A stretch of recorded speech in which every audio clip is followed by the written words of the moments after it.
Hello everyone, welcome to this session. I hope सब लोग बढ़िया है, मस्त हैं। एंड इस सेशन में हम लोग बात करने वाले हैं कि अगले 4 महीने की आपकी क्या स्ट्रैटेजी होनी चाहिए जिससे आप जेआरएफ जो है क्रैक कर सके अपने आने वाले जून 26 के पेपर में। तो my name is Umesh Kumar Yadav, I am your faculty for paper 2 economics and आज मैं उस स्ट्रैटेजी की बात करने वाला हूँ जो हम यूज़ कर सकते हैं। अगर आप यूज़ करेंगे, जो डिसिप्लिन होकर यूज़ करेंगे, डेफिनेटली उनको फ़ायदा होने वाला है यहाँ पे। तो देखते हैं कि क्या ये स्ट्रैटेजी एंड किस तरीके से हम इसको यूज करने वाले हैं। तो हम लोग 4 महीने के स्ट्रैटेजी की बात कर रहे हैं कि अगले 4 महीने में अगर आपको एग्जाम क्रैक करना है और मान लीजिए आपने कुछ भी नहीं किया अभी, सिर्फ आपकी बेसिक वही ग्रेजुएशन और मास्टर्स की नॉलेज है, आपने अलग से यूजीसी के एग्जाम की तैयारी नहीं करी, तो आपको क्या अप्रोच रखनी चाहिए।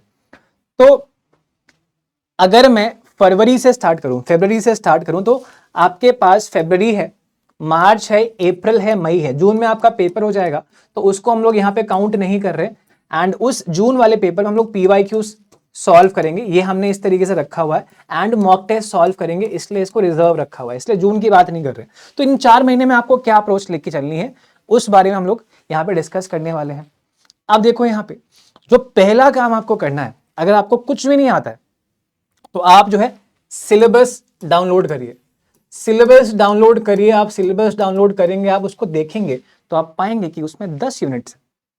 तो उन 10 यूनिट्स को आपको कवर करना होगा अगर आपको एग्जाम क्रैक करना है। तो उन 10 यूनिट में कौन कौन सी यूनिट्स हैं उसके बारे में हम लोग बात करेंगे। लेकिन जब आपने सिलेबस डाउनलोड कर लिया है, आपने इसको देख लिया है, आपने इन आंखों से, अपनी आंखों से सिलेबस को जो है देख लिया है, अब देखने के बाद आपको एक चीज समझ में आ गई होगी, आपके कुछ स्ट्रॉन्ग एरियाज होंगे, आपके कुछ वीक एरियाज होंगे, कुछ यूनिट्स आपको आते होंगे, आपको इंटरेस्टिंग लगते होंगे, कुछ यूनिट से आपको डर लगता होगा। तो आपको पहले उनको मार्क कर लेना है, बिकॉज आपको दोनों पे काम तो करना पड़ेगा। जो डिफिकल्ट है उस पर आपको एक्स्ट्रा काम करना पड़ेगा, लेकिन यहाँ पे भी हम लोग स्मार्टली काम करेंगे। जस्ट बिकॉज कोई चीज़ डिफिकल्ट है इसका मतलब ये नहीं कि आपको वो चीज़ करनी ही करनी है।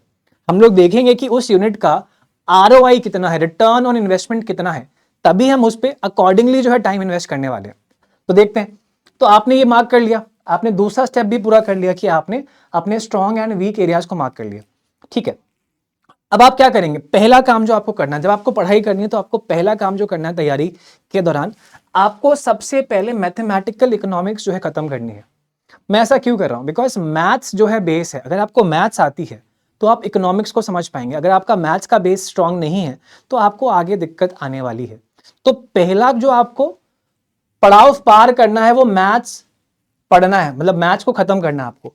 तो पहला यूनिट जो आप टारगेट करने वाले हो, फर्स्ट यूनिट, वो आपका मैथमेटिकल इकोनॉमिक्स होगा। क्यों? बिकॉज यहां से आपका बेस बन जाएगा, आपको बाकी यूनिट जो है समझ में आ पाएंगे। आपका माइक्रो हो, आपका मैक्रो हो, आपका डेवलपमेंट हो, आपका एनवायरमेंट हो, आपका इंटरनेशनल हो, आपका मनी एंड बैंकिंग हो, कोई भी यूनिट हो, हर एक चीज में मैथ्स का यूज है, प्रोबेबिलिटी का यूज है, सेट थ्योरी का यूज है, डिफरेंशिएशन का यूज है, इंटीग्रेशन का यूज है। तो इसीलिए इसको सबसे पहले करना है आपको। ठीक है, तो इसको आपको कितने दिन में करना, हम लोग प्रॉपर जो है डे वाइज कितने दिन हमें किस यूनिट को देने हैं उस हिसाब से यहाँ पे बात करने वाले, उस हिसाब से एक प्रॉपर टाइम टेबल जो है यहाँ पे हम लोग शेड्यूल करने वाले हैं। ठीक है, तो जब आप तैयारी कर रहे हो, आपको मालूम पड़ गया कि कुछ यूनिट जो है आपके स्ट्रांग है, कुछ जो है आपके वीक है, तो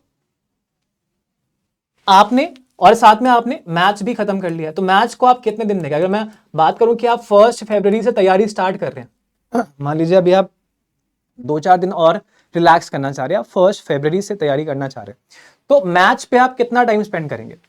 तो मैथ्स पे आप जो है 10 दिन लगाएंगे। लगभग 10 यूनिट के आसपास आपको यहाँ पे कवर करनी होती है। 10 टॉपिक्स होते हैं यहाँ पे जो आपको कवर करने होते हैं। एक दिन में आप एक टॉपिक कवर करेंगे तो आराम से 10 दिन में आपका मैथ्स जो है तैयार हो जाएगा। तो 10 दिन आपको मैथ्स को देने। अब मैथ्स को देने के बाद जो सबसे इंपॉर्टेंट यूनिट होता है, जो यूजुअली इजी भी होता है ऐसा बच्चों को लगता है, बट मेरे हिसाब से सबसे डिफिकल्ट यूनिट जो होता है वो है आपका माइक्रो इकोनॉमिक्स। बिकॉज ये बहुत बड़ा यूनिट है, बहुत ही इसमें ट्रिकी चीजें होती हैं, और जब वहां से सवाल आते हैं तो बच्चे गलतियां करते हैं। तो मैथ्स के बाद आप माइक्रो इकोनॉमिक्स खत्म करेंगे। माइक्रो इकोनॉमिक्स खत्म करने के लिए आप 20 दिन 20 डेज जो है लगाने वाले हैं यहाँ पे। तो 30 दिन में आपके 2 यूनिट खत्म हो चुके हैं। फरवरी महीने में आपने 2 यूनिट्स खत्म कर दिए अपने। आप मैक्रो इकोनॉमिक्स के लिए भी 20 दिन लगाएंगे। एक बार आपने माइक्रो समझ ली है, आपका बेस तैयार हो चुका है, आपका मैथमेटिकल बेस तैयार हो गया है, आपका माइक्रो का बेस तैयार हो गया, आपको अब कोई दिक्कत नहीं आएगी। तो अगले 20 दिन में, 18-20 दिन में आप मैक्रो को खत्म करेंगे। इन दोनों यूनिट्स को मैं हाईएस्ट टाइम अलॉट कर रहा हूं, द रीजन बीइंग कि यहां से आपके मैक्सिमम सवाल आते हैं, लगभग 50% पेपर जो है यहीं से आता है आपका। तो दैट इज द रीजन आपको सबसे ज्यादा टाइम डेडिकेट करना पड़ेगा इन दोनों यूनिट्स पे। तो टेक्निकली 50 दिन के अंदर, 50 डेज के अंदर आपने 3 यूनिट्स खत्म कर लिए and almost 50% of the syllabus जो है खत्म कर लिया। बिकॉज सवालों का डिस्ट्रीब्यूशन जो है यूजीसी नेट में कुछ इस तरीके से कि इन 3 यूनिट्स को मिला के आपके 50% सवाल आ जाते हैं। ठीक है, नाउ स्टेप 6 क्या होने वाला है? अब आपको करना है इंटरनेशनल इकोनॉमिक्स को। इंटरनेशनल इकोनॉमिक्स खत्म करने के लिए आप जो है 15 डेज देने वाले हैं, यहां पे 15 दिन। तो ये यूनिट ठीक ठाक बड़ा है, लेकिन उतना बड़ा नहीं है कि आप उस पर 20 दिन लगाएं। तो 15 डेज में आपको इसको खत्म करना है। रीजन बीइंग कि यूनिट जो है इंपॉर्टेंट है, यहां से आपके बहुत सवाल आते हैं एंड उतना मुश्किल यूनिट भी ये नहीं है।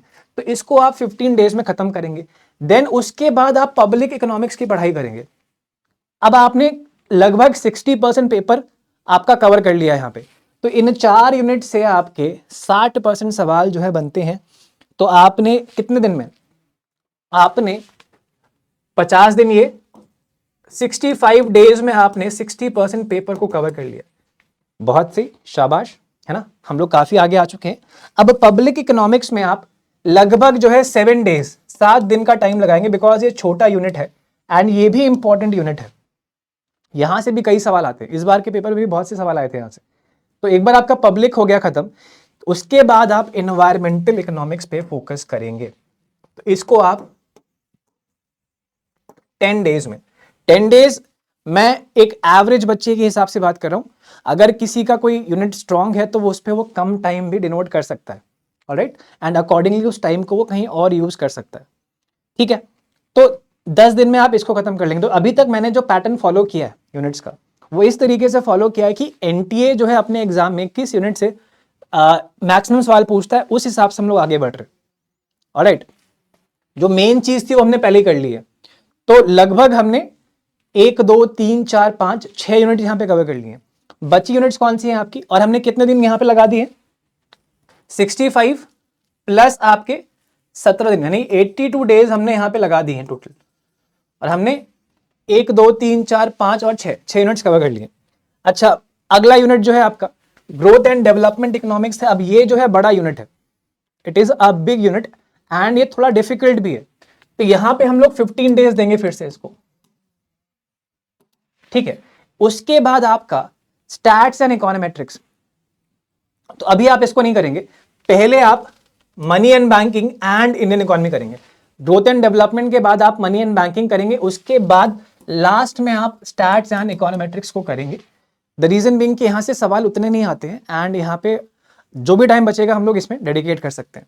तो उससे पहले हम लोग पूरा अपना सिलेबस जो है कवर कर चुके होंगे, हम आराम से पीसफुली जो है इसको खत्म कर सकते हैं।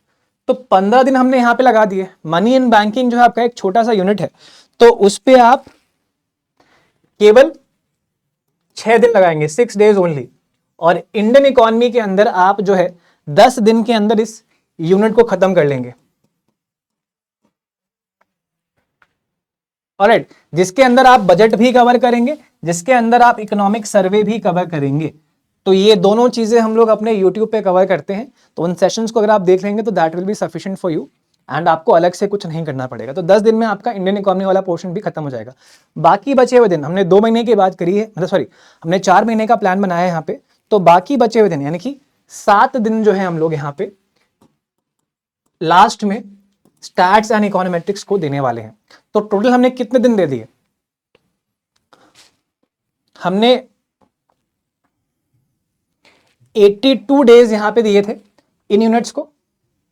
तो 82 वहां हो गए आपके, प्लस आपका हमने 15 डेज यहां दिए, 7 6 एंड 10, 15 प्लस 7 प्लस 6 प्लस 10, यानी ये होता है आपका 22 28 38। तो हमें करना है 82 plus 38 which is equal to 120 days which is equal to 4 months. जो हम लोग 4 मंथ की स्ट्रैटेजी बना रहे थे, एग्जैक्टली जो हमने उस 4 मंथ को यूनिट वाइज जो है डिवाइड कर लिया। ऑलराइट, तो अगर आप इस चीज़ को फॉलो कर लेते हैं, अगर जो मैंने यहाँ बताया है 4 मंथ की जो स्ट्रैटेजी मैंने आपको दी, जो टाइम टेबल आपको दिया है, अगर आप इसको फॉलो कर लेते हैं तो मैं गारंटी दे रहा हूँ कि भाई आपको कोई रोक नहीं पाएगा। अब इसके बाद आपको क्या करना है, अभी भी हमारे पास जून वाला महीना जो है बचा हुआ है। जून के लगभग हम मान रहे हैं कि 15 दिन जो हमारे पास बचे हैं, बिकॉज मिड जून के आसपास आपका एग्जाम होता है। तो इस वाले टाइम फ्रेम में हमको क्या करना है, इसमें हमको PYQs सॉल्व करते हुए चलना है, ठीक है। इसमें हमें मॉक टेस्ट देना है ताकि टाइम पे हम पेपर खत्म कर पाए। इसमें हमको रिवीजन करना है, कुछ नया नहीं पढ़ना है यहाँ पे, बिल्कुल भी रिवीजन करना है। और जो आप PYQ सॉल्व कर रहे हैं इनको भी आप नोट करते हुए चलेंगे, बिकॉज रेपिटेशन बहुत होता है, इनको भी आप रिवाइज करते हुए चलेंगे। आपके PYQ से बहुत से सवाल रिपीट होते हैं, इस बार बहुत से सवाल आए थे PYQ से, तो बिल्कुल आपको मिस नहीं करना है। आपको कम से कम 15 मॉक टेस्ट देने ही देने हैं। इससे आपको अंदाजा लगेगा कि टाइम पे पेपर खत्म कैसे करना है। और जब मैं ये पूरी तैयारी की बात कर रहा हूं, इस पूरे डिवीजन की बात कर रहा हूं टाइम के, तो इसके पैरेलली में आपको डेली जो है कम से कम 3 आवर्स, 3 घंटे की तैयारी करनी है, देने हैं किसको, पेपर 1 को भी। बिकॉज बिना पेपर 1 के आपका एग्जाम जो है नहीं निकलेगा। मैं JRF की बात कर रहा हूँ, नेट हो जाएगा। JRF के लिए आपको बहुत हेल्प मिलती है अगर आप पेपर 1 में अच्छा स्कोर कर रहे हो। तो 2 से 3 घंटे आपको, डिपेंडिंग कि आपका कैसा है पेपर 1, पेपर 1 को भी देना है। 4-5 घंटे आपको इकोनॉमिक्स को देने हैं, राइट। तो जितना भी टाइम आप यहां पे दे रहे हो उसका डबल टाइम आप पेपर 2 को दोगे। इसी रेशियो में आपके एग्जाम में सवाल पूछे भी जाते हैं, तो उसी रेशियो को हम लोग यहां पे फॉलो करेंगे, ऑलराइट।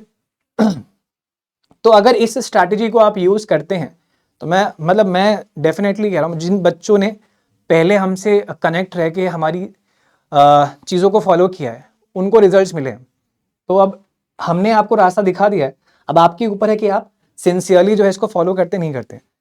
बैचेस भी आपके रनिंग है, पेड बैचेस। अगर आपको लगता है कि आप खुद से उतना टाइम नहीं दे पाएंगे तो आप पेड बैच ज्वाइन कर सकते हैं, जहाँ पे हम लोग पूरा सिलेबस जो है कवर करवाते हैं।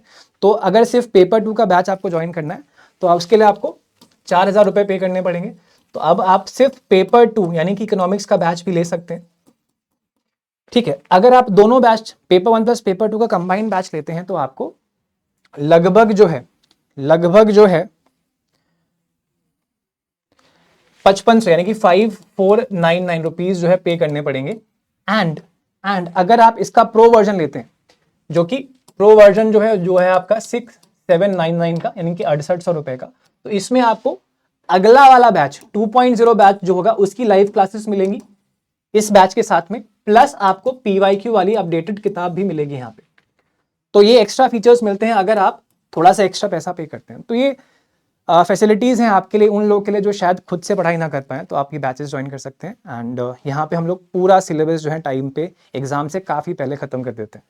तो this is all for this session. इसके अलावा अगर आप टेलीग्राम ग्रुप ज्वाइन करना चाह रहे हैं हमसे जुड़ने के लिए, मुझसे बात करने के लिए, तो आप इस ग्रुप को ज्वाइन कर सकते हैं एंड यहाँ पे आप डायरेक्टली जो है मुझसे कनेक्ट कर सकते हैं। So this is all for this session. Thank you so much and hopefully सब लोग इस स्ट्रैटेजी को यूज करके अपने रिजल्ट्स को ऑप्टिमाइज करने वाले हैं आने वाले एग्जाम में। So this is all, I will see you soon with another session. Take care everyone, thank you so much.